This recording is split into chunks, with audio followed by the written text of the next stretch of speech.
enchanté, enchanté. Donc, c'est très ravi de vous rencontrer ici. Ça nous reste 1 minute à commencer. D'accord? OK, OK, OK. OK, c'est l'heure. Oui. OK, bonjour et bonsoir tout le monde. Comment allez-vous? Voici Luc de Vision Médicale en Chine. C'est un grand plaisir de vous rencontrer ici. Et merci et bienvenue à tous les nouveaux et anciens amis à nous rejoindre pour le 36e webinaire mondial du Vision Dandelion College.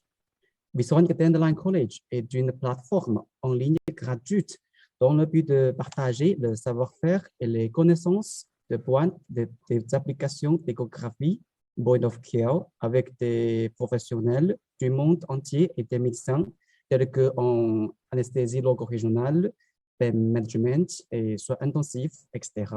Donc, aujourd'hui, nous sommes très honorés d'inviter le professeur Ahmed Emin et Omni de Maroc en tant que conférencier pour partager sa précieuse expérience sur douleurs chroniques, techniques interventionnelles, état des lieux en 2022. En même temps, aussi, nous sommes très honorés d'inviter le docteur Mustapha Poutbauchit en tant que modérateur de notre webinaire. OK, soyez bienvenus, les amis. Soyez bienvenus. OK, donc, oui. OK, merci de nous rejoindre. Donc, pour aujourd'hui, le webinaire sera divisé en 2 sessions principales. OK? La première session sera le discours du professeur Ahmed Emin et la deuxième session sera pour la session de questions et réponses. D'accord? Donc, n'hésitez pas à poser vos questions et continuer à échanger avec les docteurs dans la session de questions et réponses. OK? Donc, maintenant, permettez-moi de vous faire une présentation pour notre webinaire, pour notre modérateur de webinaire. OK, Dr Mustapha Poutbauchit. OK, donc je vais partager mon écran. Voilà. OK, donc c'est ça, ce sera notre webinaire aujourd'hui. Est-ce que vous pouvez voir mon écran, s'il vous plaît? Oui, oui. OK, donc deuxièmement, OK, je vais partager. Voilà. Moi, pour le docteur Mustapha Poutbauchit, il est le médecin spécialiste en anesthésie-réanimation, aussi le secrétaire général de l'Académie marocaine de la douleur et des soins palliatifs. Aussi, il a obtenu le diplôme universitaire en médecine de douleur de Montpellier, Nîmes, France. Okay. Aussi, il a eu de certificat de compétences en technique antalgique interventionnelle de Gulf Medical University en UAE. Aussi, il a obtenu le fellowship en médecine de la douleur interventionnelle New Delhi, Inde. Okay. Et actuellement, il exerce à la polyclinique internationale médicale 3D Agadir au Maroc. OK, soyez bienvenue, le docteur Mustapha. Merci, Luc. OK. Donc, je vous donne le temps pour une présentation pour le docteur, pour notre speaker. OK? Bonjour à tous. Bienvenue dans ce webinaire international consacré à la douleur chronique. Merci à nos honorables assistants. Merci aux collègues qui nous ont rejoints. Voilà, donc comme vous connaissez aujourd'hui, la thématique, c'est la douleur chronique, qui est une maladie à part, reconnue comme telle, difficile à traiter, parce qu'elle est souvent multifactorielle et l'expérience nous a montré une insuffisance des traitements médicamenteux systémiques proposés jusque-là. C'est pour ça que les techniques interventionnelles se sont développées et qui permettent d'apporter des solutions aux patients.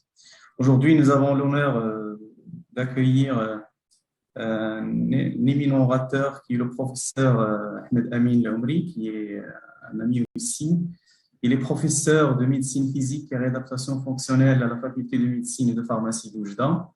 Il est président de l'Académie marocaine de la douleur et des soins palliatifs, dont je suis partie et dont je suis également secrétaire général.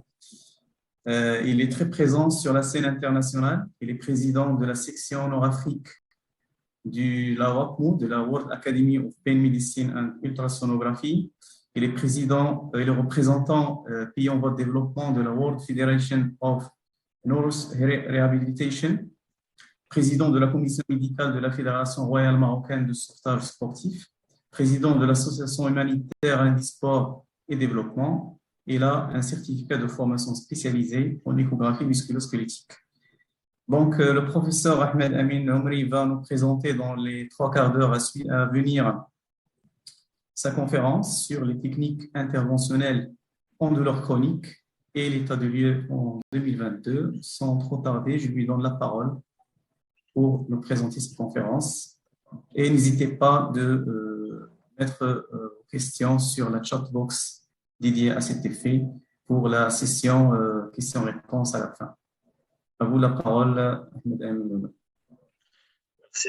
Merci, Dr. Boutbouch, merci, cher ami, et bonjour à toutes les personnes qui sont là pour assister à ce webinaire. Je tiens tout d'abord à te remercier Luc, à remercier à travers toi à la société Wisonic pour l'organisation de ce webinaire, mais aussi pour je dirais, ce que vous faites dans la formation continue, notamment en tout ce qui est actuel, tout ce qui a trait à l'échographie interventionnelle, mais aussi à l'échographie diagnostique.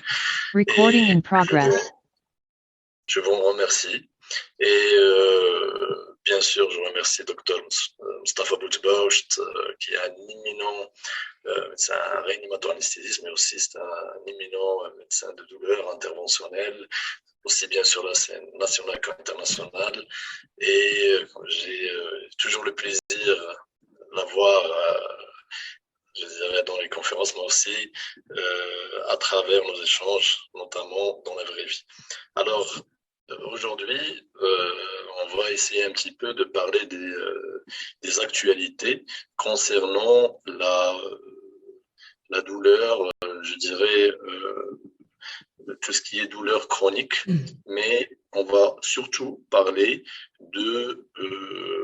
en général, de l'intérêt de l'échographie dans la douleur chronique.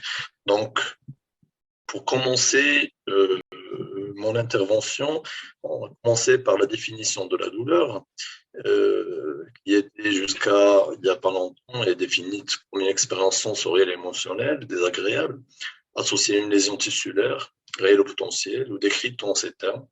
C'est une définition de l'International Association for the Study of Pain, l'Association internationale d'études de la douleur. C'est une définition qui datait de 1979 et qu'on devait un petit peu remettre à niveau. Et ça a été fait à travers une nouvelle définition qui a été, je dirais, validée en juillet 2020. On a ajouté, on a gardé, c'est une expérience sensorielle et émotionnelle. Donc, c'est une expérience sensorielle à travers santé comme aspect nociceptif, émotionnel. On a intégré, bien sûr, la composante émotionnelle de la douleur, désagréable, associée, ressemblant à celle associée à une lésion tissulaire réelle ou potentielle. Donc, ce que l'on a ajouté, ils en charge, et ça inclut que la douleur ressentie par le patient doit être prise en charge, notamment dans le processus antalgique, le processus de prise en charge de cette douleur qui va inclure non seulement les facteurs ou la composante médicamenteuse, la composante interventionnelle ou chirurgicale, mais aussi la composante émotionnelle, la composante psychologique, ce qu'on appelle la composante biopsychosociale de la douleur, donc qui reste un facteur très important, surtout quand on parle de douleur chronique. Alors, on rappelle un petit tableau qui résume un petit peu la différence entre la douleur chronique qu'on classe comme maladie, contrairement à la douleur aiguë qu'on classe comme symptôme. Alors, la douleur aiguë, elle est utile, protectrice, c'est un signal d'alarme qui va nous orienter vers telle ou telle pathologie pour essayer un petit peu de régler le problème. C'est notre, je dirais, corps, c'est notre qui va nous permettre d'avoir un signal d'alarme en cas d'urgence. Par contre, la douleur chronique, elle est inutile, elle est destructive et c'est une maladie à part entière. Donc, quand on parle de maladie, la prise en charge n'est pas la même par rapport à la douleur aiguë. La douleur aiguë, on peut faire une intervention ou traiter uniquement le symptôme et elle va disparaître. Par contre, la douleur chronique, c'est une maladie qui englobe tous les facteurs biopsychosociaux, mais aussi parfois, vous avez vu dans la définition, on n'arrive même plus à avoir le premier processus pathogène et on peut avoir une douleur chronique mémoire sans pour autant avoir une lésion patente. La durée, la douleur chronique est supérieure à 3 mois, il y en a qui parlent de 6 mois. En général, on garde le chiffre de 3 mois. Elle est persistante et parfois elle peut être séquelaire ou évolutive à une douleur aiguë. Donc, on peut avoir au début une douleur aiguë qui devient subaiguë et après une douleur chronique. La composante affective de la douleur chronique, en général, on a une composante dépressive avec une auto-aggravation spontanée. Par rapport à la douleur aiguë, on peut avoir une composante plutôt anxieuse. Et l'attitude thérapeutique va être conditionnée par rapport à ces deux entités avec une attitude réadaptative, une approche périmodale, multidisciplinaire par rapport à la prise en charge de ces douleurs chroniques. Alors, la symptomatologie douloureuse, dans ce cas de cette douleur, elle peut se modifier au cours du temps. Et c'est une notion qui est très importante parce que notre attitude thérapeutique doit prendre en considération les modifications, notamment de cette douleur, à travers le temps, mais aussi à travers cette modification, à travers la journée. On peut avoir quand même une douleur qui n'est pas constante, mais qui va s'exacerber en fonction de certaines situations, parfois en fonction de certaines positions, en fonction, il y a des facteurs aggravants, des facteurs déclenchants, mais surtout, il y a des facteurs calmants. Donc, il faut prendre en considération tous les facteurs qui vont constituer le noyau de cette douleur. Alors, comme vous voyez ce schéma, il y a la lésion qui est responsable de la douleur aiguë, donc c'est une cause unique, mais quand on va parler de douleur chronique, on va parler de lésion, mais surtout d'inactivité, de fatigue, d'insomnie, d'anxiété, de dépression, mais aussi de répercussions familiales ou socio-professionnelles. Donc, ça constitue ce qu'on appelle un syndrome douloureux chronique ou une maladie douloureuse chronique. Alors, l'antalgie interventionnelle, comment on va la définir? La gestion interventionnelle de la douleur, c'est des procédures mini-invasives qui vont procurer un soulagement permanent à long terme de ces douleurs. Et c'est un procédé qui comble l'écart entre la prise en charge pharmacologique à travers la prise médicamenteuse, les perfusions, la prise d'opioïdes et les procédures opératoires ou les procédures chirurgicales. Donc, entre les deux, il y a l'antalgie interventionnelle qui actuellement constitue quand même, je dirais, un moyen qui est très intéressant dans la prise en charge de la douleur.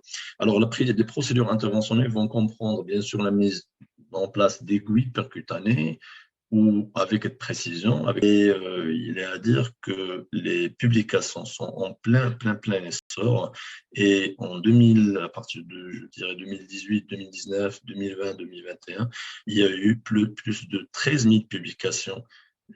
Quand vous allez mettre en place, par exemple, sur PubMed, les publications qui sont relatées par Interventional Pain, par exemple, vous allez trouver 13 000 publications et ça veut dire qu'on est dans une approche, une spécialité qui est en plein essor et qui est nouvelle, récente et, j'imagine, va peut-être avoir un avenir ou un futur qui est très très prometteur par rapport à la prise en charge de la douleur. Alors, pourquoi l'antalgie interventionnelle? Pour surtout éviter les effets secondaires liés aux analgésiques, aux opioïdes. C'est une bonne alternative pour prévenir la crise des opioïdes, pour éviter la polymédication, surtout chez la population âgée, pour améliorer la fonction, pour plus de contrôle sur la prise en charge des patients et bien sûr le détournement des médicaments et le surdosage. Quand est-ce qu'on va indiquer l'antalgie interventionnelle pour la douleur chronique? C'est surtout en cas d'intolérance aux médicaments, contre-indication au refus de la chirurgie, réduction de la prise médicamenteuse. Donc, quand on veut réduire la prise médicamenteuse, notamment les opioïdes, là, à ce moment-là, il faut penser à l'antalgie interventionnelle comme traitement de premier choix, mais non seulement concernant la prise médicamenteuse, mais surtout, il y a une indication qui est très particulière, c'est améliorer la fonction. On va pas agir que sur l'amélioration de la douleur, parce que quand on va améliorer la prise en charge de ces douleurs d'une façon, je dirais, interventionnelle, on va améliorer systématiquement la fonction. Et une des indications importantes maintenant en réhabilitation, c'est l'amélioration de la fonction et l'amélioration de l'engagement en rééducation qui est très, très limité pour les patients douloureux. Alors, ça inclut, donc ça engendre l'amélioration de la qualité de vie. Et il faut savoir que quand vous avez proposé une technique interventionnelle, c'est surtout pour des douleurs chroniques, mais on parle de douleurs focalisées, donc une douleur focale, pas, je dirais, en cas de douleur multisite. Alors, les contre-indications, c'est le maladie psychiatrique coexistante, trouble de la crase. L'anticoagulation a été discutée pendant longtemps. C'est pas une contre-indication absolue par rapport à l'antalgie interventionnelle. Et l'infection grave, l'infection active, l'immunosuppression, bien sûr, et le mauvais contrôle du diabète, si utilisation de corticostéroïdes. Alors, comment ça se passe par rapport à l'approche interventionnelle? Bien sûr, il faut faire un bon diagnostic. Quand on parle de diagnostic, ça inclut un entretien, mais surtout un examen clinique qui est minutieux pour nous permettre un petit peu d'évaluer le patient, d'évaluer là où on va mettre notre intervention et avoir un diagnostic précis. On peut s'aider, surtout dans les douleurs neuropathiques, par ce qu'on appelle les blocs anesthésiques, ou les blocs nerveux, et qui vont nous permettre, si efficacité du bloc, de décider ou non d'une intervention, notamment une radiofréquence ou une cryoablation. C'est le training, c'est que il faut toujours faire et refaire le geste et bien sûr, il y a une courbe d'apprentissage qui est très importante. Il y en a qui ont une facilité à faire les gestes avec la fluoroscopie, il y en a qui ont plus de facilité avec l'échographie, il y en a qui font les deux. Et il faut savoir que toujours la courbe d'apprentissage est nécessaire. En général, on parle d'une courbe d'apprentissage de 3 ans pour devenir expert, au moins dans une ou plusieurs procédés. L'équipement qui est nécessaire et l'approche multidisciplinaire. Alors, comme vous voyez, il y a plusieurs types d'interventions. Il y a les interventions écho-guidées, guidées par l'échographie, ou les interventions guidées par la fluoroscopie ou la C-arm. Alors, il y a plusieurs équipements requis, bien sûr. En cas d'échographie, il faut avoir quand même du matériel, des aiguilles qui vont avoir exposition au rayonnement, contrairement à la fluoroscopie. On visualise mieux les tissus musculosquelettiques. Donc, on va visualiser mieux les tendons, les muscles, les ligaments, s'il y a un épanchement, s'il y a une lésion tissulaire, musculosquelettique, une lésion osseuse, cartilagineuse plus ou moins. Mais en général, il y a une meilleure visualisation des tissus musculosquelettiques. La visualisation instantanée de l'avancement de l'aiguille est très importante et elle va nous permettre de savoir exactement où on va mettre notre aiguille, exactement où on va mettre notre produit, où on va bloquer notre nerf. Bien sûr, la possibilité de visualiser le produit injecté, mais les limites, bien sûr, on a parlé tout à l'heure, c'est opérateur dépendant. Donc, ça veut dire que il faut quand même certain apprentissage par rapport à cette technique. Et il y a une difficulté chez les obèses, les structures profondes. Il y a aussi beaucoup d'artefacts, mais qui limitent, je dirais, en rien l'essor de l'échographie dans les techniques interventionnelles actuellement. Pardon. Alors, il y a plusieurs types de sondes. Il y a les images qui nous ont transmises par les sondes convexes, où, comme vous voyez, on va être orienté plus l'utilisation de ces sondes vers des structures profondes par rapport aux sondes linéaires qui vont nous permettre d'avoir une haute fréquence avec une image qui va nous orienter vers une structure superficielle. Alors, le rachis-lombaire, les structures profondes, on peut utiliser les sondes convexes. Pour le rachis cervical et les zones superficielles, notamment genoux, les articulations superficielles, on peut genoux, épaules, coudes, poignets, par exemple, cheville. Vous pouvez utiliser la sonde linéaire. Et il y a aussi ce qu'on appelle les sondes à raquettes ou golf. Donc, c'est des zones très limitées, des zones très superficielles avec une très haute fréquence. Bien sûr, les sondes convexes, c'est des sondes de basse fréquence qui vont permettre une pénétration profonde des tissus. Alors, vous parlez un peu de la radiofréquence. Donc, il y a des techniques interventionnelles.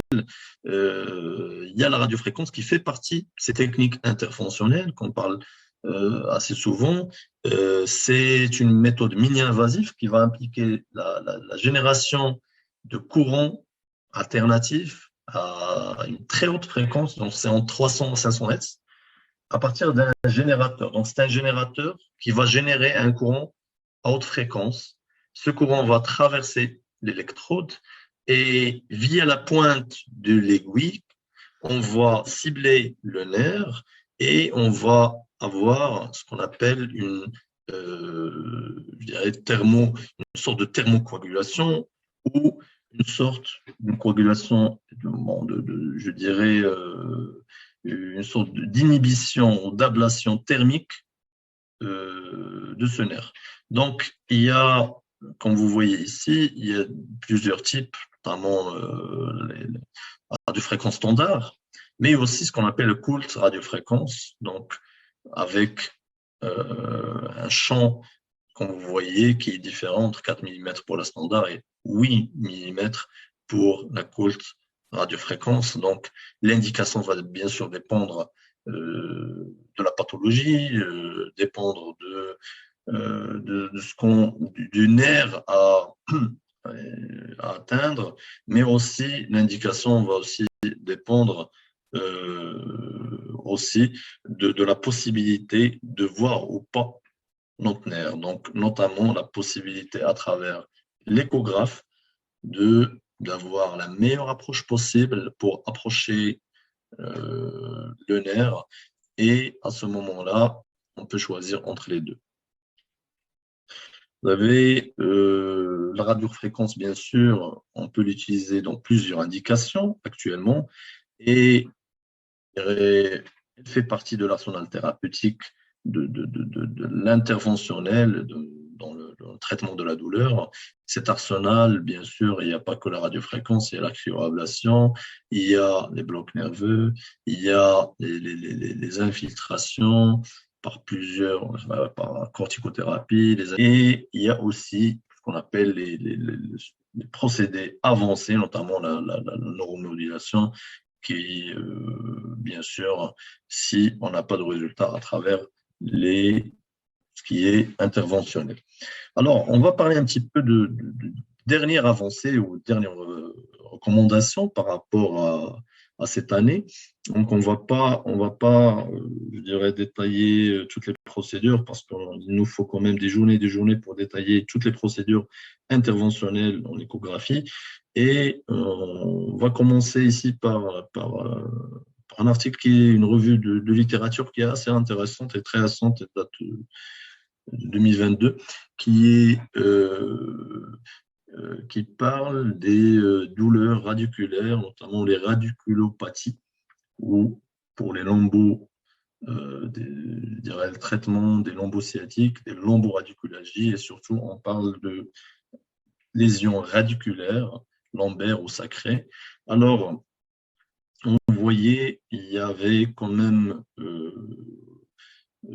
1122 articles qui ont été référés, et après avoir, je dirais, éliminé les duplicata, les full text, on a retenu 26 études qualitatives et quantitatives, donc c'est 26 synthèses, et qui vont parler de l'intérêt de la radiofréquence dans la prise en charge de ces douleurs radiculaires, notamment lombo-sacrées. Alors, vous voyez ici, il y a surtout des articles qui vont parler surtout de, je dirais, de cette douleur chronique, notamment au niveau c'est lombalgie, on parle de lombalgie, on parle aussi non seulement de lombalgie, mais on parle aussi de recommandations par rapport au genou, mais aussi de recommandations par rapport aux cervicalgies. Alors, à travers les recommandations, la radiofréquence dans la douleur chronique de l'épaule, par exemple, il y a les études qui montrent l'efficacité de la radiofréquence sur la capsule rétractile la radiofréquence est plus efficace que les traitements témoins pour réduire la douleur. Donc, avec quand même je dirais, des statistiques significatives, un P qui est 0,017, et c'est une étude qui est très intéressante dans la mesure que la capsule rétractile reste je dirais, un problème, non seulement pour le côté douloureux, mais aussi pour la prise en charge de la fonction, notamment de l'épaule, et l'utilisation de la radiofréquence, notamment le muscle suprascapulaire, le nerf suprascapulaire. Là, à ce moment-là, ils ont montré que la radiofréquence est très intéressante dans la prise en charge de cette douleur. Alors, pour les sacroiliaques, il semble être une option intéressante pour les douleurs chroniques sacroiliaques, en particulier quand les traitements conservateurs sont inefficaces, notamment les infiltrations, les blocs, et surtout si on veut mettre en place un programme fonctionnel. Là, à ce moment-là, la radiofréquence semble très intéressante par rapport à ces lésions de sacroiliaque. Et quand on parle de lésions sacroiliaques, douleurs chroniques sacroiliaques, c'est des douleurs en général mécaniques sacroiliaques et qui sont vraiment très difficiles je dirais, de traitement. Alors, pour la radiofréquence dans la pathologie rachidienne, les preuves sont limitées. Alors, les preuves sont limitées par rapport à la dénervation en radiofréquence. On parle de soulagement à court terme des cervicalgies chroniques d'origine zygapophysaire ou articulaire postérieure, des douleurs de névralgie cervico-brachiale chronique, et c'est des preuves contradictoires d'efficacité par rapport aux douleurs articulaires postérieures lombaires. D'autres essais contrôlés, randomisés de haute qualité sont nécessaires, mais néanmoins, il y a des méta-analyses récentes qui semblent encourageantes. Notamment, il y a une méta-analyse récente doctorique, il y a une amélioration de la douleur à partir jusqu'à 12 mois par rapport à une dénervation de radiofréquence, et cette amélioration est significative par rapport au traitement témoin. Donc, il y a des méta-analyses qui sont très intéressantes, mais d'autres essais randomisés de haute qualité sont nécessaires pour prouver, je dirais, pour avoir des recommandations qui prouvent l'efficacité ou non d'une telle approche. Concernant le genou, c'est une articulation qui a bénéficié le plus je dirais, d'articles ou d'études par rapport à la radiofréquence. Les résultats sont encourageants, notamment bloc des nerfs géniculaires. Il y en a qui parlent aussi de bloc des nerfs saphen. Et bien sûr, après échec de traitement conventionnel, on peut proposer la radiofréquence comme traitement alternative d'une gonarthrose.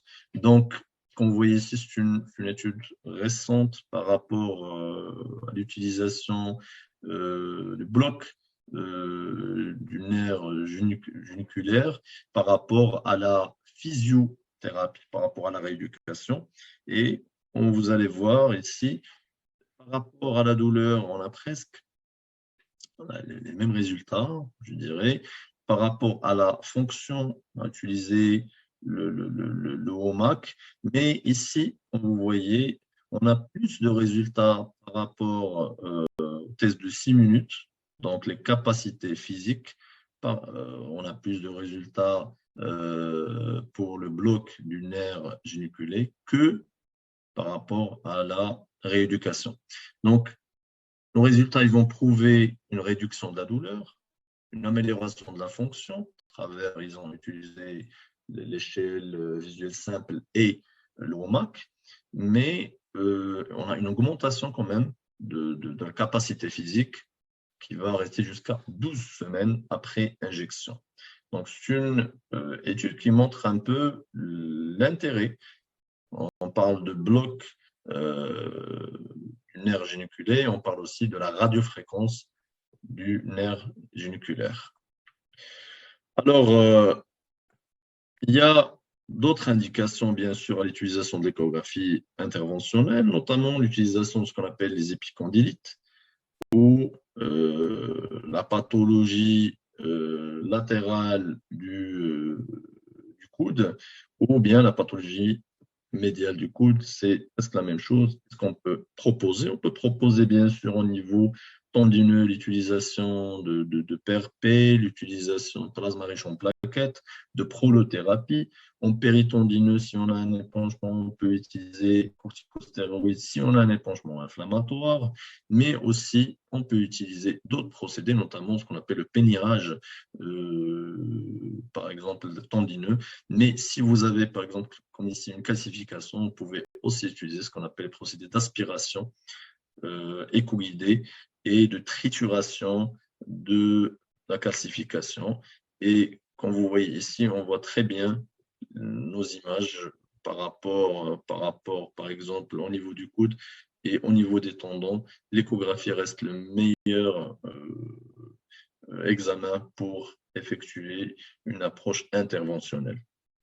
Alors, la pathologie nerveuse, on va parler un petit peu de la pathologie ulnaire, du nerf ulnaire, neuropathie ulnaire, syndrome du canal ulnaire ou cubital, avec, on voit ici, un gonflement au niveau focal, avec un aspect hypoéchogène, au niveau du site de piégeage, mais aussi l'échographie va nous permettre de mettre en place un examen dynamique du coude. Alors, cet examen dynamique du coude,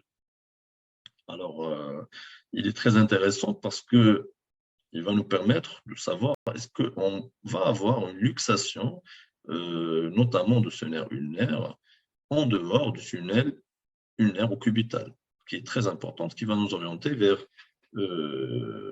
une prise en charge peut-être chirurgicale ou pas. Donc, l'utilisation de l'échographie, dans ce cas, elle est primordiale. Ce qu'on peut avoir à travers l'échographie, on peut avoir aussi une augmentation de la section transversale du nerf. Si ça dépasse 10 mm carrés, c'est qu'on va dire qu'on a un syndrome quand même du nerf ulnaire. Il y a aussi le rapport de gonflement, donc qui, par exemple, 1,5 sur 1. Là, à ce moment-là, avant l'injection, avant l'échographie, on propose un EMG pour étayer le diagnostic. Mais des études récentes ont montré que, je dirais, l'échographie peut avoir un rôle qui est très important aussi dans le diagnostic du syndrome du canal carpien.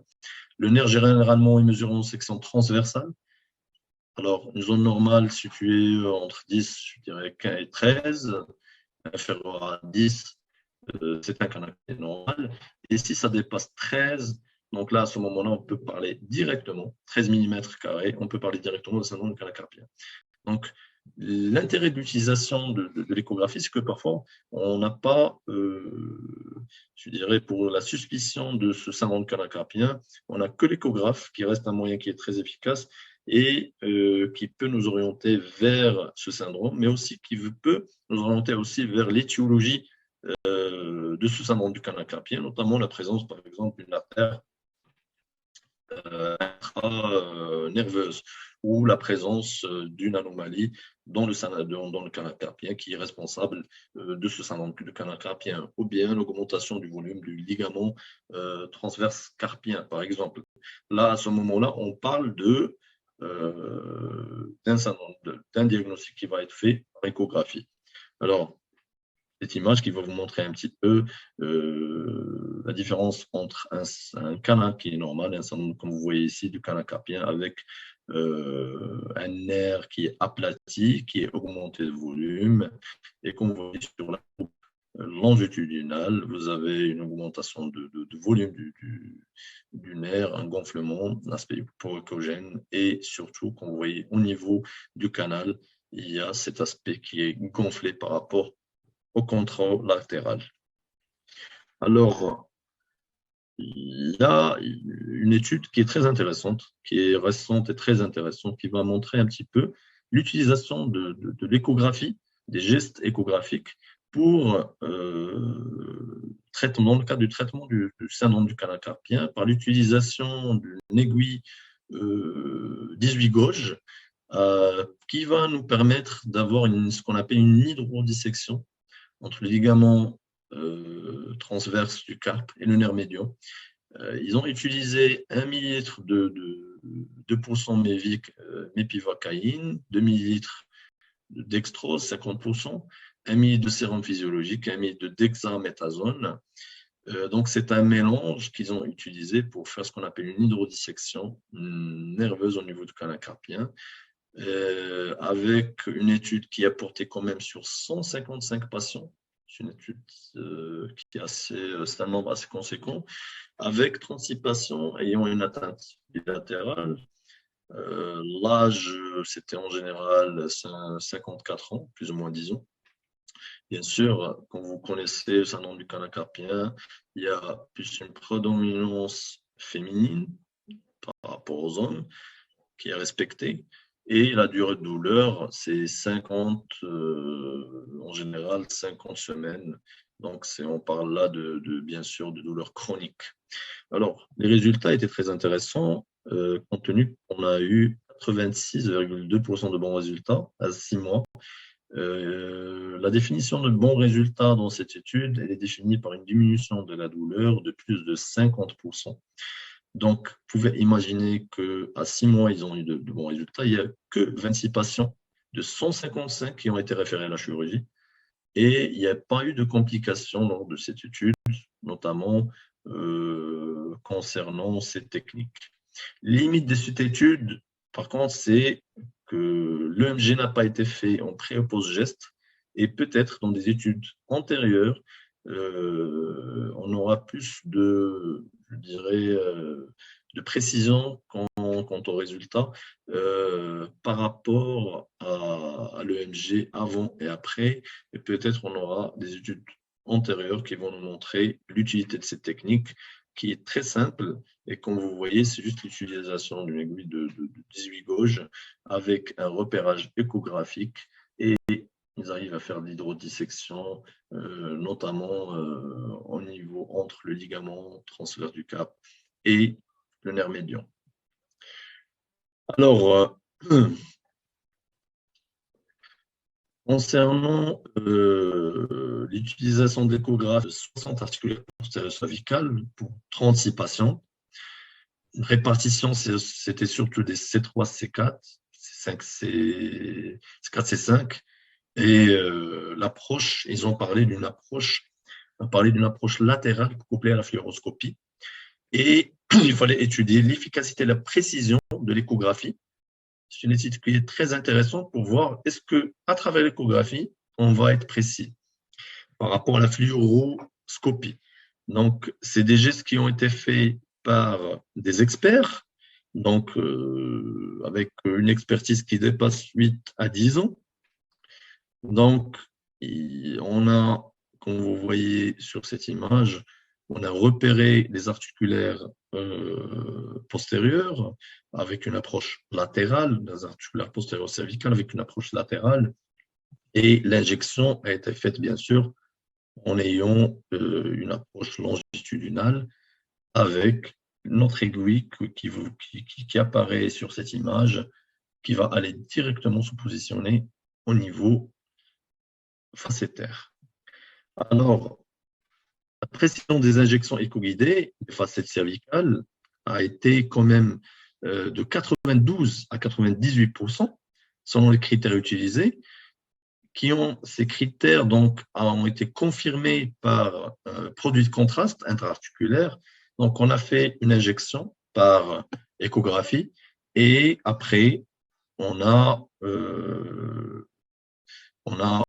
pris une image et les images ont été revues par d'autres personnes. Ce n'est pas les mêmes injecteurs qui lui ont confirmé ou pas que l'aiguille était en place. Donc, c'était un peu ça l'étude. Alors, donc, quand même, ce qu'on peut ressortir de cette étude récente, c'est que l'échographie, dans l'approche latérale, les injections des articulaires postérieurs cervicales, éco-guidées, l'échographie reste un examen de choix et va être un examen de futur, je dirais, pour l'élaboration de ces techniques.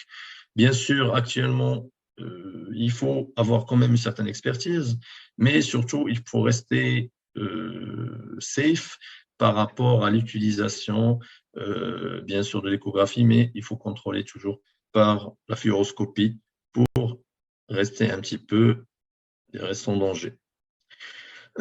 L'utilisation aussi, bien sûr, au niveau de l'échographie non interventionnelle, c'est l'utilisation surtout pour ce qu'on appelle le bloc des nerfs intercostaux, où on peut même utiliser la radiofréquence ou la cryoablation au niveau de ces nerfs, et surtout dans le cadre des névralgies intercostales, qui sont bien sûr qu'on peut avoir dans les séquelles sonores ou une névralgie herpétique ou bien parfois une névralgie intercostale qui est due à une chirurgie thoracique. Donc là, comme vous voyez, l'intérieur de l'échographie qui va nous permettre quand même de guider notre aiguille directement dans l'espace intercostal et directement au contact du nerf intercostal.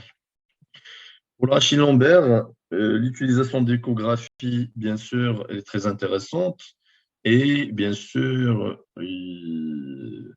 qui va nous permettre un petit peu de faire plusieurs gestes, notamment les articulaires postérieurs, les injections épidurales, les foraminales. Il faut obligatoirement, non seulement les faire par échographie, mais s'aider par la fluoroscopie, bien sûr. Et sinon, au niveau des articulaires, notamment au niveau de l'articulation sacro-iliaque, par exemple, l'intérieur de l'échographie, il est très, très, très important. Et ici, on met un algorithme par rapport à quand on va faire une intervention au niveau du sacro-iliaque. Si il y a une douleur du sacro-iliaque qui est supérieure à 50-60%, on commence par le traitement médical. Si pas d'amélioration, là, comme vous voyez, on va continuer le traitement médical. Si pas d'amélioration, on passe au traitement interventionnel. Et bien sûr, il faut voir si à ce moment-là, le patient en moi, et sinon, si le candidat ou le patient est candidat à un traitement mini-invasif, ce qu'on appelle joint fusion ou la fusion de la sacro-iliaque. Donc, à retenir, on commence par le traitement médical, bien sûr, rééducation, thérapie manuelle. Après, si ça ne marche pas, on passe au traitement interventionnel. Si on répète le traitement interventionnel, on répète les injections, notamment les injections, les blocs nerveux, les injections de corticoïdes, les injections de PRP. Et si prolothérapie aussi, si ça ne fonctionne pas à ce moment-là, radiofréquence ou traitement mini-invasif par fusion articulaire, notamment au niveau de la sacroiliaque. Les injections pédurales par voie caudale, on en fait souvent dans le cas du traitement des radiculopathies, des embolies sciatiques. C'est un procédé qui est très facile à faire, notamment avec l'utilisation de l'échographie, qui va nous permettre un petit peu de voir le ligament sacro-coccygien, et on va mettre notre aiguille qu'on voit ici. On va juste dépasser le ligament sacro-coccygien et on va être directement dans l'espace épidural. C'est une injection épidurale par voie basse, ce qu'on appelle l'injection par hiatus sacro-coccygien.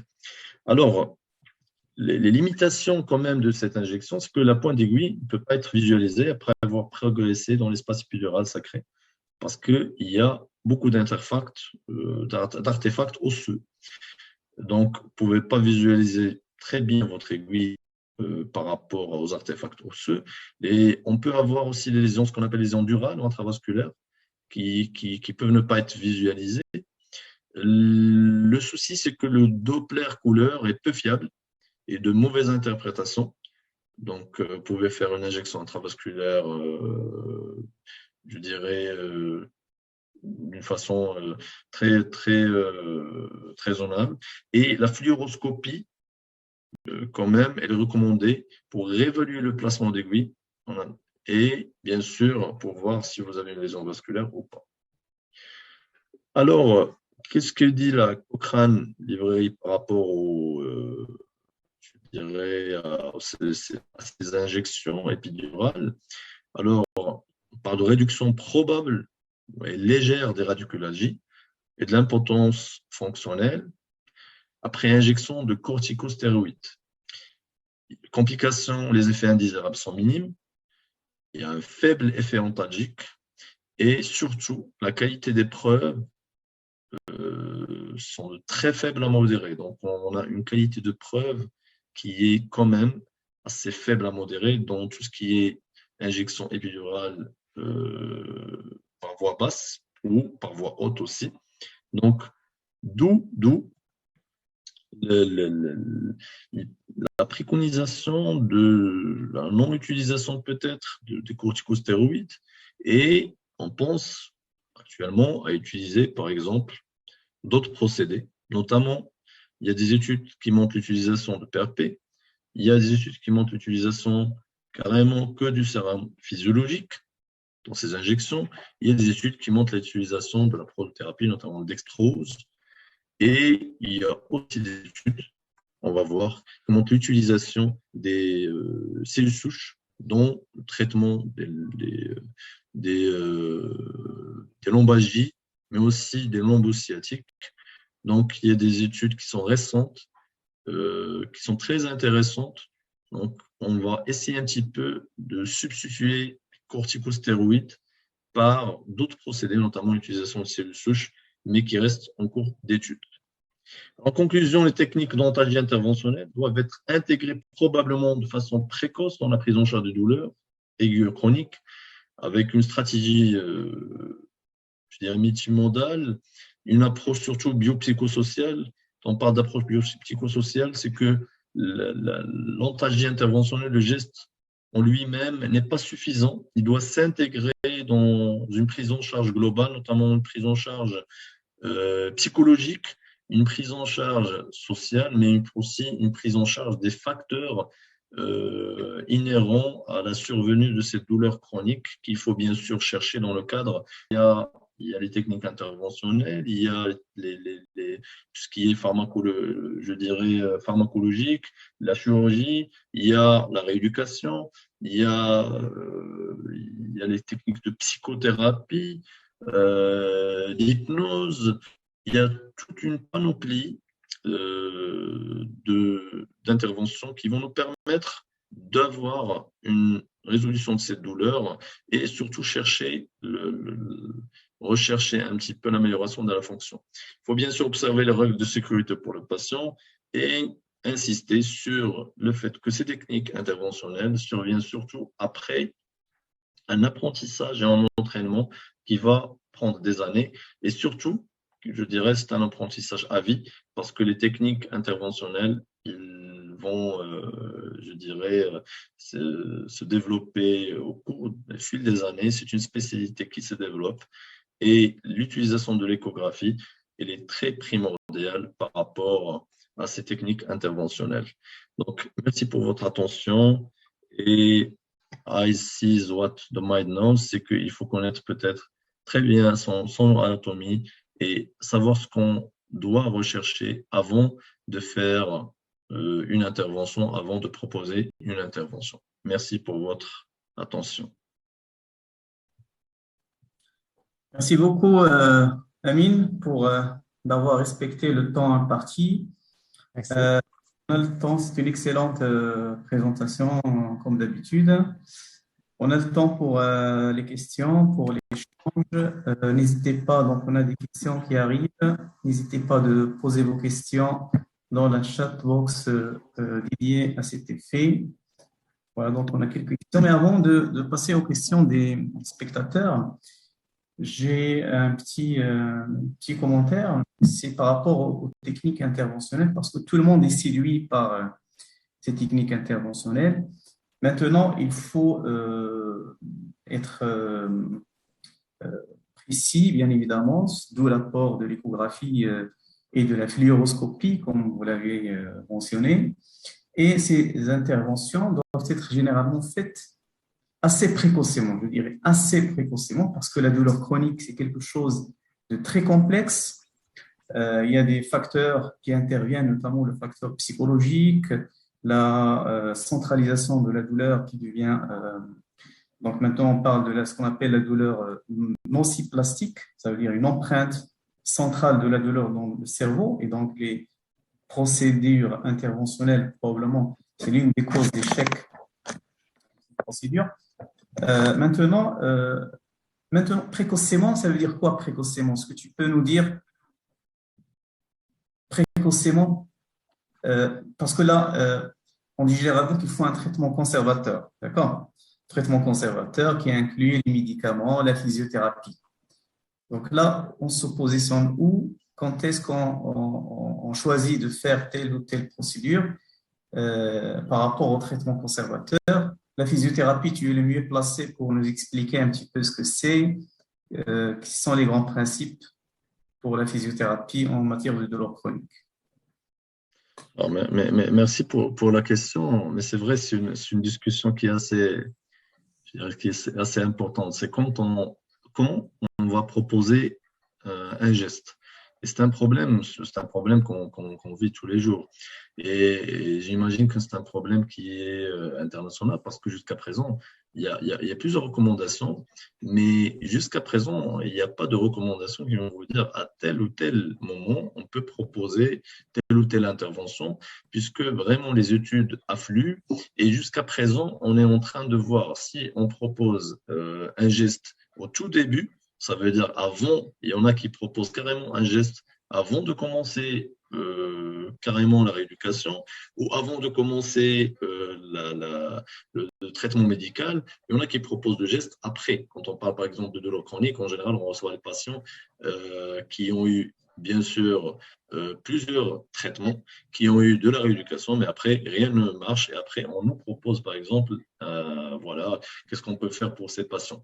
Mais l'idéal, c'est quand on parle maintenant de douleur chronique, l'idéal peut-être, il y a des études qui parlent de l'intérêt de faire des gestes interventionnels pour prévenir la survenue de douleurs chroniques. Parce que, comme vous voyez, il y a biopsychosociaux, c'est pour ça que j'ai insisté sur les facteurs biopsychosociaux. Si vous avez des patients chez qui ils font, je dirais, une douleur et vous voyez que quand vous, par exemple, on va voir un patient après, par exemple, une lombalgie ou une lombo-sciatique qui persiste après un mois et demi, on n'est pas encore dans la phase de douleur chronique. Là, à ce moment-là, peut-être en prévention à la survenue de douleur chronique, on peut proposer un geste.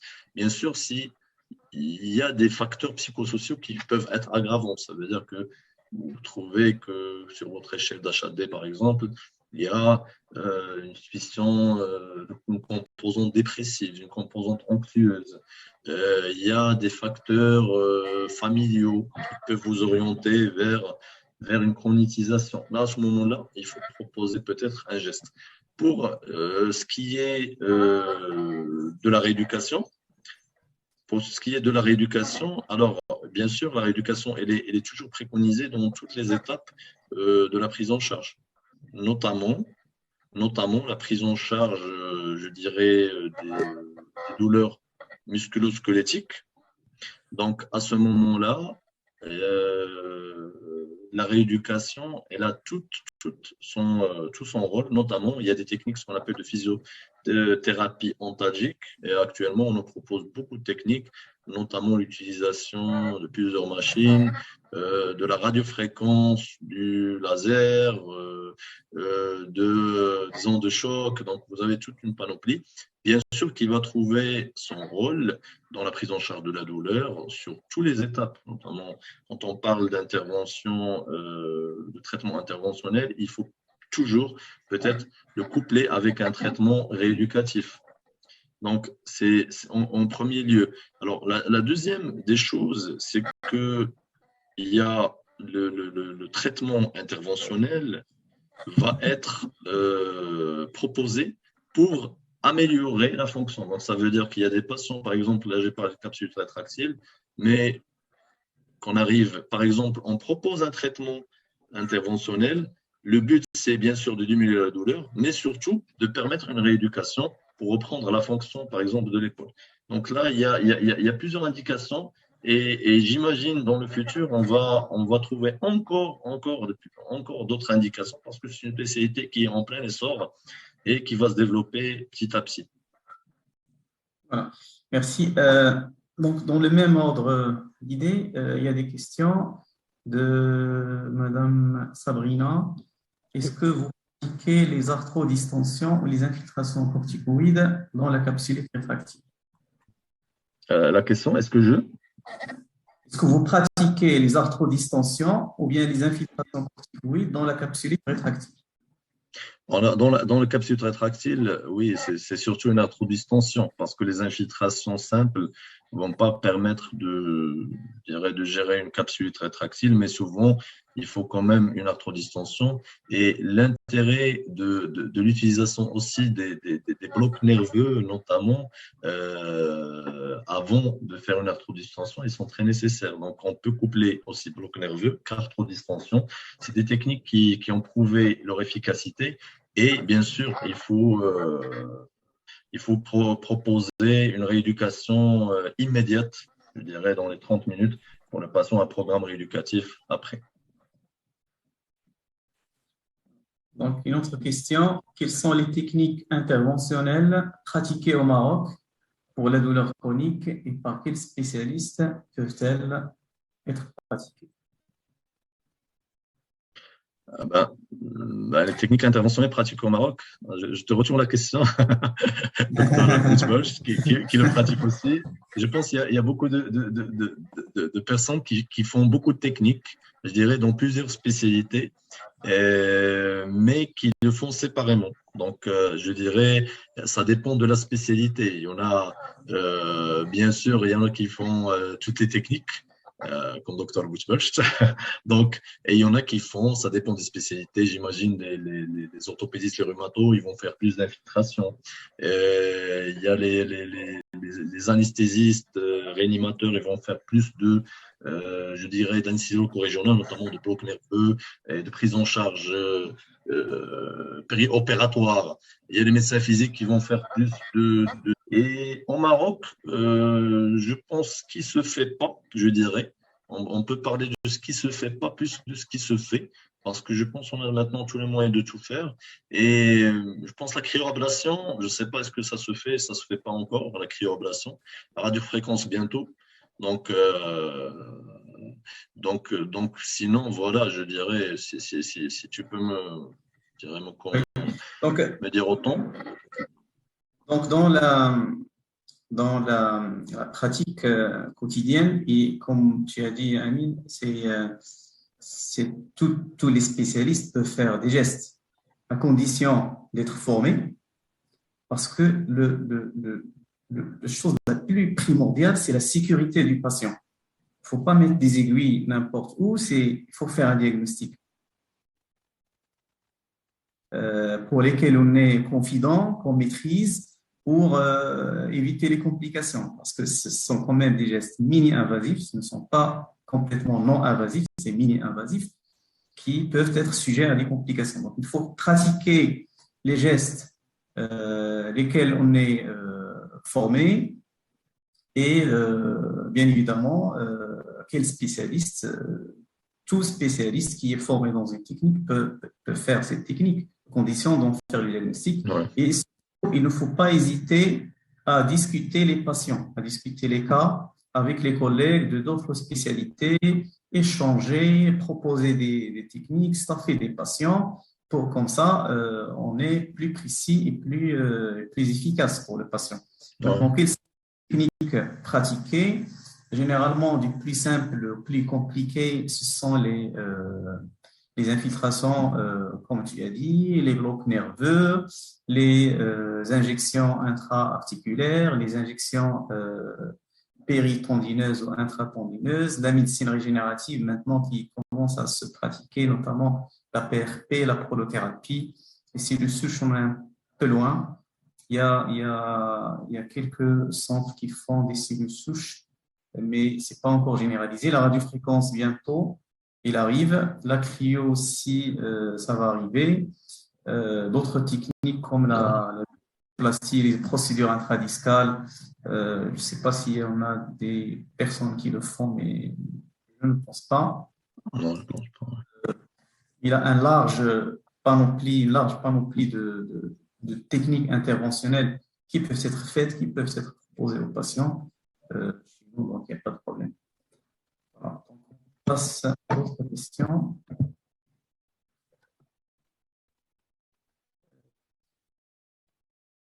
Quel produit utiliser pour les blocs nerveux périphériques? Exemple, nerf suprascapulaire dans la capsule. La capsulite. Dans la capsulite, donc ça dépend. C'est une question, je dirais, pour toi, Dr Mustafa, mais je me permets quand même de préciser que le produit utilisé, ce qu'on utilise nous, moi j'utilise de la lidocaïne. Pourquoi? Parce que c'est rapide.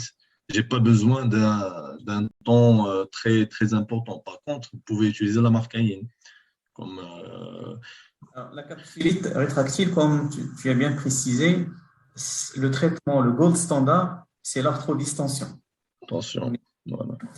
Maintenant, le bloc suprascapulaire, son intérêt, de faciliter l'injection si on veut faire l'arthrodistension, parce que des fois, elle peut être douloureuse. Deux, il permet de faciliter la rééducation. Maintenant, le bloc suprascapulaire, maintenant, pour avoir une efficacité plus ou moins prolongée, idéalement, il faut utiliser un anesthésique local de longue durée d'action pour avoir une meilleure... Maintenant, c'est pour le bloc. Parce que la radiofréquence, vous avez parlé tout à l'heure de la radiofréquence dans l'épaule. Une fois les mesures conservatrices, les injections intra-articulaires, les arthrodistensions ont échoué, que le patient garde toujours la raideur et la douleur, généralement, c'est la radiofréquence. Alors, jamais de radiofréquence sur le nerf suprascapulaire. On met de la radiofréquence sur les branches articulaires du nerf suprascapulaire.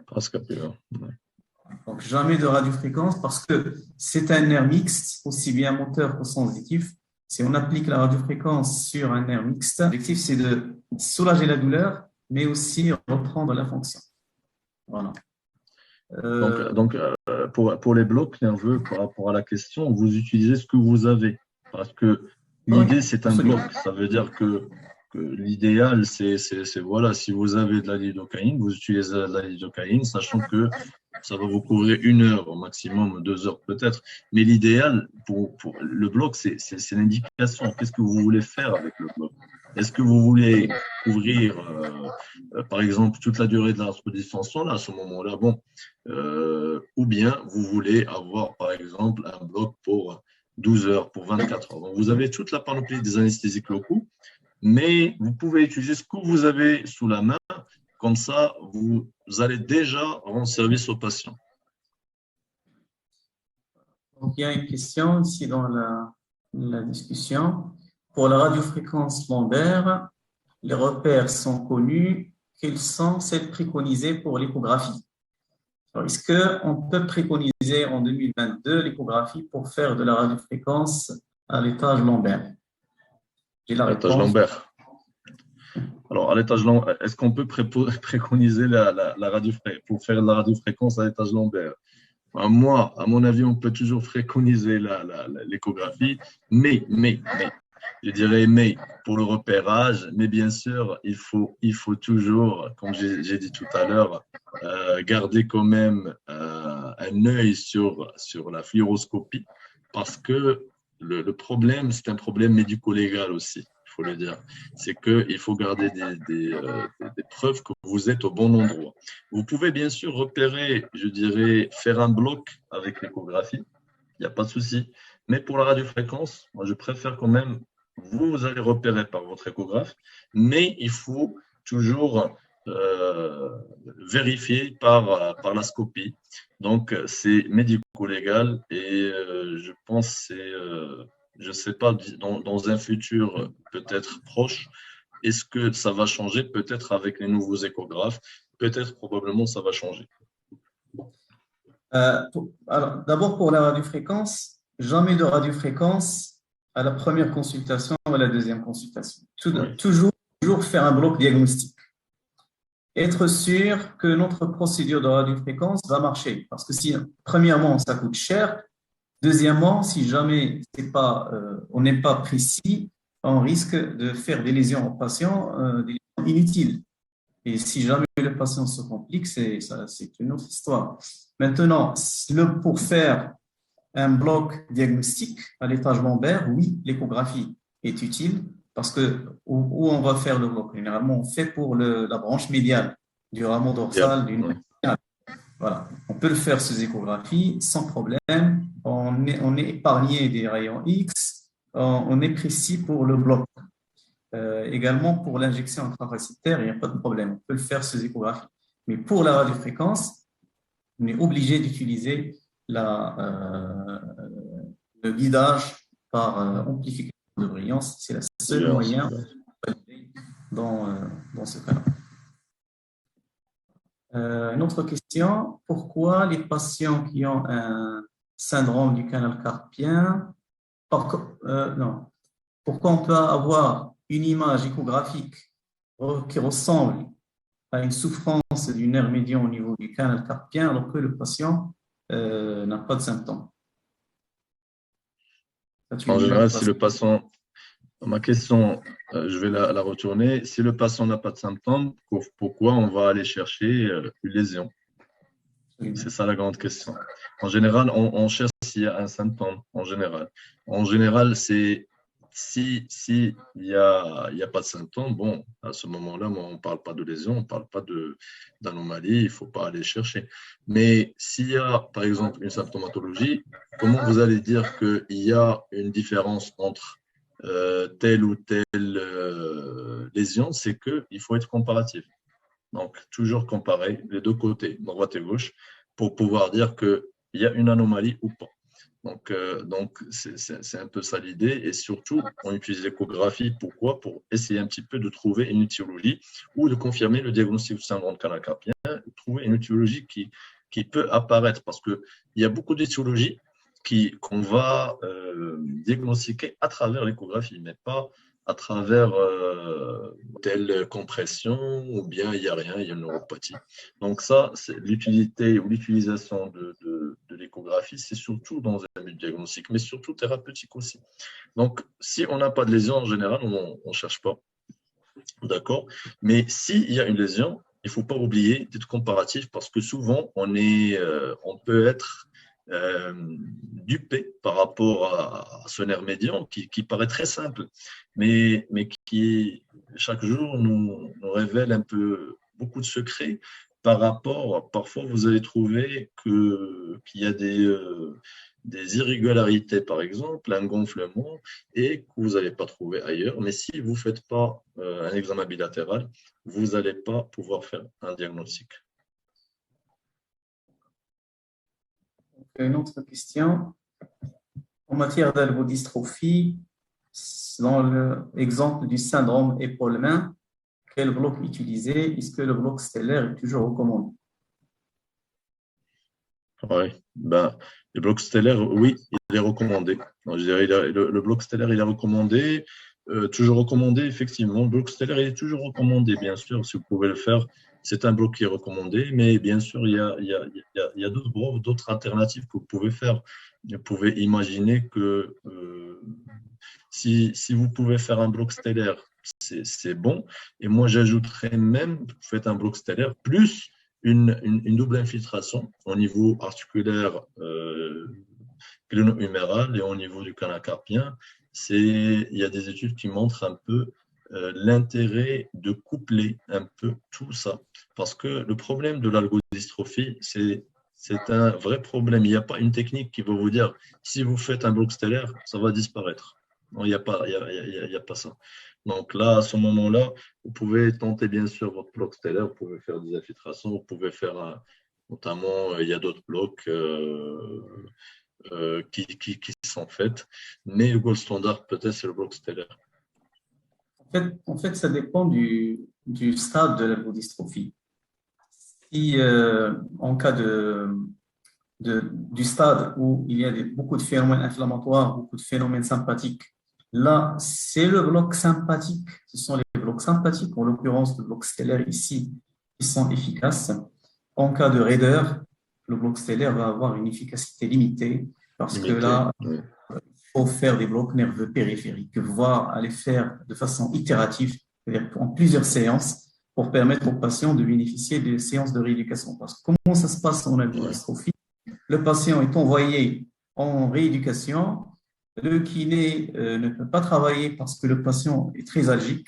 Il se contente de faire une petite électrostimulation, des ultrasons, etc., l'infrarouge. Ça ne marche pas comme ça. Normalement, il faut mobiliser les articulations. Pour mobiliser les articulations, il faut bloquer le signal douloureux. Le seul moyen dans ce cas, ce sont les blocs nerveux périphériques de façon itérative.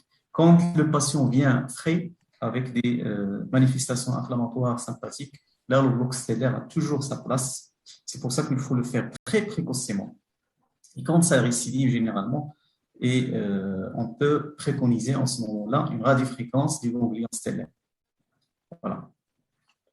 Alors, je rajoute juste, je complète ce que tu as dit. Je suis entièrement d'accord. C'est par rapport, on a parlé tout à l'heure de capsule tétraxile. Il faut savoir que quand on parle d'algodystrophie ou syndrome douloureux régional complexe, en général, dans la phase RAID, vous avez ce qu'on appelle une capsule tétraxile secondaire. Donc, ça rejoint un petit peu, quand on parle de capsule tétraxile, ça rejoint un petit peu le même diagnostic que vous pouvez proposer. Il y a les phases, bien sûr, que vous connaissez de capsule tétraxile. Et là, à ce moment-là, on parle de syndrome épaule-main. En général, il y a de la capsulite, il y a aussi syndrome douloureux régional complexe avec les composantes, notamment végétatives, composantes vasculaires, mais aussi, il y a plusieurs composantes. En fonction de chaque composante, vous pouvez proposer un traitement adéquat. Et bien sûr, en réponse à la question, le bloc stellaire, il reste quand même un traitement qui est très, très, très intéressant dans ce cas. Une autre question. Quelles sont les techniques utilisées pour la névralgie du trijumeau pour les migraines? Alors franchement, bon, on ne peut pas parler de migraine, on parle maintenant plus je dirais, de céphalée, et migraine représente, je dirais, une partie infime. Il faut bien faire la part des choses de diagnostic parce que souvent, on peut prendre une une douleur d'origine rachidienne cervicale pour une migraine. Et là, c'est d'où l'intérêt de faire un bon examen clinique pour faire la part des choses entre douleur, je dirais migraine vraie, et d'autres types de céphalées, notamment les douleurs d'origine rachidienne, ou on parle même de névralgie occipitale, névralgie d'Arnold, entre autres. Alors, qu'est-ce qu'on peut proposer dans ce cas, pour les migraines par exemple? On peut proposer la toxine botulique. Bien sûr, il y a des indications. On ne va pas aller le proposer dès le départ. Il y a des indications très précises. Pareil pour la mésothérapie. On peut proposer des séances de méso, mais il y en a aussi qui proposent des blocs nerveux périphériques au niveau du scalp. Mais il y a aussi encore des études qui ont montré une efficacité par rapport à la toxine botulique en périnerveux, bien sûr avec un guidage échographique. Donc, le plus difficile, c'est l'indication, par contre, parce que l'indication, c'est des indications très précises. Il faut avoir des critères éligibles pour bénéficier de telle ou telle technique. Et je maintiens que dans le cadre des headaches ou les céphalées, je dirais, c'est une science qui est vraiment à part, parce que souvent, on met tout dans le cadre migraine ou céphalée, et souvent, si vous allez chercher l'origine de la douleur, vous allez trouver que vous pouvez avoir des lésions nerveuses, vous pouvez avoir des ondes musculaires. Parfois, on pourrait avoir juste un problème articulaire au niveau de l'articulation temporomandibulaire.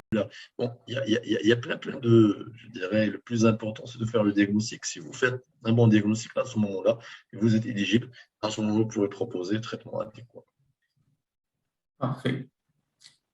Une autre question. Que préconisez-vous comme traitement pour une sciatalgie ou chiralgie suite à un tassement vertébral ostéoporotique? Si un sujet âgé, ce traitement anticoagulant à long terme représente une limite à un traitement interventionnel. Qui représente une limite. Alors, la limite, c'est l'anticoagulation. C'est ça. La limite d'anticoagulation peut être l'âge pour la chirurgie, peut-être. La limite pour la chirurgie ou le traitement interventionnel? Alors, c'est ça la question. Parce que pour le traitement interventionnel, je dirais maintenant, l'anticoagulation n'est pas une limite au traitement interventionnel. On parle vraiment de les derniers articles, l'anticoagulation n'est pas une limite. Bien sûr, il faut être vraiment minutieux, il faut faire très attention. Alors, par rapport, qu'est-ce qu'on peut préconiser par rapport au tassement vertébral? Il y a aussi les techniques de vertébroplastie, de kyphoplastie qu'on peut préconiser. Et bien sûr, c'est au cas par cas. Et il faut faire, quand on a parlé de radiofréquence tout à l'heure, vous faites des blocs, je dirais, diagnostiques déjà. Et vous pouvez aussi, je dirais dans ce cas, pour les patients ostéoporotiques, proposer quand même les techniques de vertébroplastie, kyphoplastie.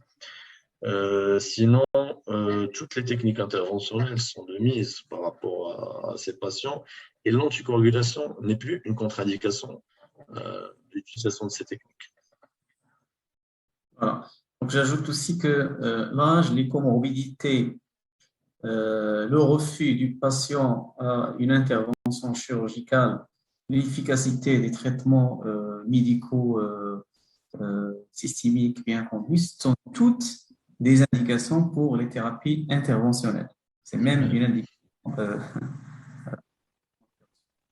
Voilà. Donc, question. Est-ce qu'il y a une formation diplômante de ces infiltrations musculo-squelettiques pour les médecins du sport? On peut proposer ça, oui. S'il y a besoin, on peut proposer des formations diplômantes, bien sûr. Mais c'est un apprentissage qui est, je dirais, passionnant. Et j'invite tous les collègues à s'y mettre, parce que peut-être c'est dans un cadre universitaire. Inch'Allah. Une autre question. Les techniques interventionnelles, est-ce qu'elles peuvent être pratiquées au cabinet? Alors, ça dépend des techniques. Ça dépend de ce que vous allez utiliser. Alors là, il y a tout un débat. Est-ce qu'il y en a qui utilisent des techniques interventionnelles dans leur cabinet? Il y en a plein. Mais c'est quoi la limite? Alors, la limite dépend de ce que vous avez dans le cabinet et avec qui vous travaillez. Bien sûr, il y a des techniques qui requièrent quand même du bloc opératoire. Il y a d'autres techniques où vous devez avoir un réanimateur à côté, mon docteur Boutivache, qui doit être vraiment à côté de vous, parce que vous pouvez avoir plein de problèmes, vous pouvez vraiment avoir plein de complications, plein de problèmes. Et toujours, avant de faire une technique, notamment, parfois c'est juste une technique simple, parfois l'utilisation juste d'un bloc nerveux, vous pouvez avoir beaucoup de soucis. Et l'idéal, c'est que vous devez avoir quand même un réanimateur à côté, qui est à côté de vous, au moins dans la clinique, au moins, je dirais. Mais vous pouvez quand même, je dirais, il y a des techniques simples que vous pouvez utiliser. Bien sûr, les infiltrations, par exemple, bon, là, vous pouvez le faire au cabinet. Mais il y a des techniques, moi je pense les techniques rachidiennes. Là, c'est un peu plus difficile peut-être pour les faire au cabinet. Vous pouvez ne pas avoir de problème, mais le jour où il y aura de problème, il faut être préparé. Et surtout, il faut avoir faut se former si vous êtes seul, il faut se former à comment gérer les complications, notamment comment gérer, par exemple, un choc vagal au moins, par exemple. Ça, c'est la plus simple. Mais il y a d'autres complications, il y a plein de complications.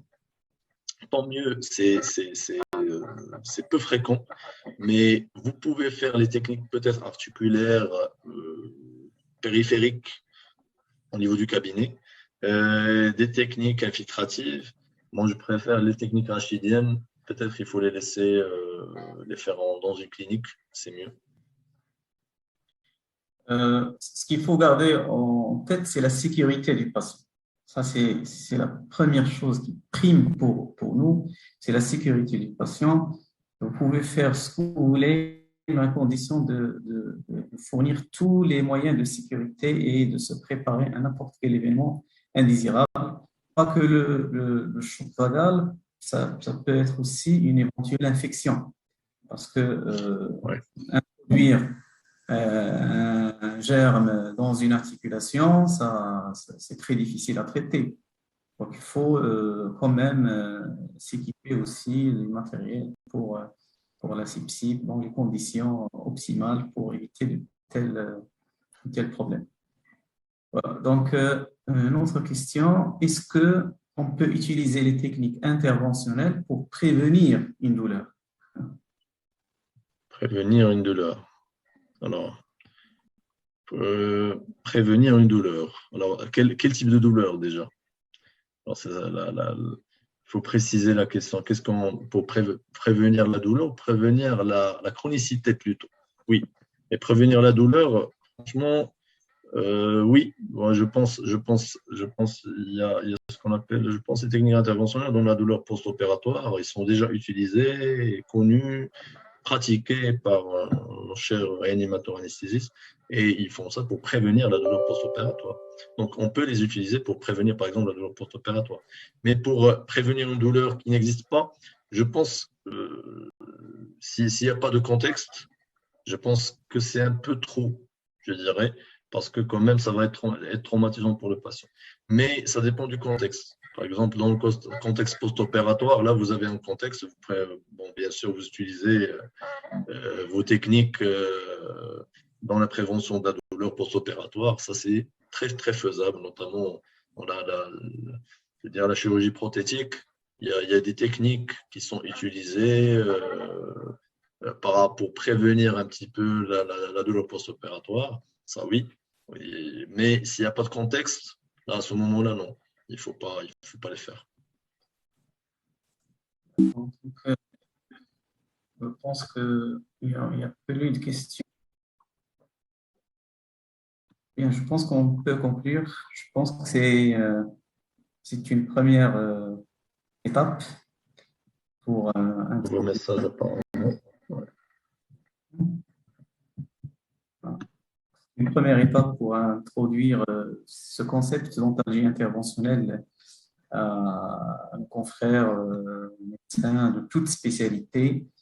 C'est des techniques séduisantes qui rendent énormément service aux patients, qui permettent de c'est-à-dire, soulager les patients, mais aussi les aider à reprendre leur fonction. Parce que la douleur chronique, c'est un fardeau. C'est un fardeau aussi bien sur le patient que sur la société, parce que les patients en douleur chronique, c'est des gens qui perdent leur travail, qui perdent leur statut social, qui souffrent énormément. Et il y a vraiment beaucoup de travail à faire. Et ce travail à faire ne peut être fait que par la collaboration de toutes les spécialités, de tous les confrères, quelle que soit leur spécialité. Il ne faut pas hésiter à discuter les dossiers des patients entre différentes spécialités et de fournir aux patients les meilleurs soins possibles. Maintenant, il faut de la formation, ça c'est très important. Beaucoup de formation parce qu'il faut faire quand on fait des gestes, il faut s'attendre à des complications, il faut savoir gérer ces complications, il faut être précis dans les gestes. Pour être précis, généralement, on a besoin de l'échographie et ou de la fluoroscopie. Et là, nos organisateurs de la société Wisonic est là pour nous épauler dans ce sens. Il y aura d'autres formations plus pratiques à venir, Inch'Allah, que ce soit dans l'Académie marocaine de la douleur et des soins palliatifs, que ce soit dans la Société marocaine d'anesthésie et réanimation, ou bien la Société marocaine de médecine physique, voire les sociétés savantes aussi de traumato-orthopédie, de neurochirurgie, toutes les spécialités impliquant les gestion des patients douloureux. Et on souhaite une collaboration qui commence. Et je pense qu'on va conclure et on va dire Ramadan. Oui. Est-ce qu'il y a d'autres questions? Je ne sais pas. Est-ce qu'on a tout répondu pour toutes les questions? Si oui. S'il y a des questions qui n'ont pas été répondues, vous pouvez poser. Mais s'il n'y a pas, on peut voir peut-être on peut conclure cette webinaire. OK. N'hésitez pas à poser votre question si vous avez ce moment.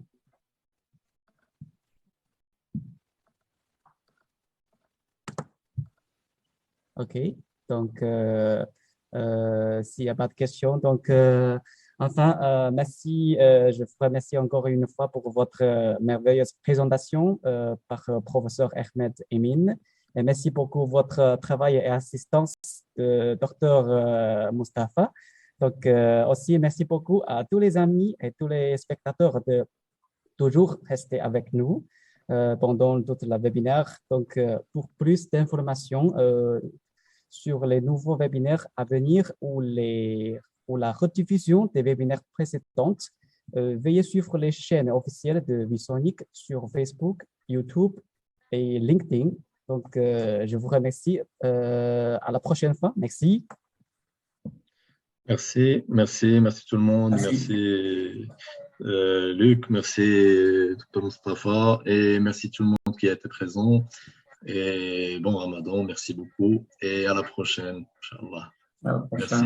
Bon Ramadan. Bon Ramadan. Donc, oui, bon Ramadan et à la prochaine, Inch'Allah. À la prochaine, Inch'Allah. Inch'Allah. Donc, bonne journée à tous. Bye bye. Au revoir. Au revoir. Au revoir.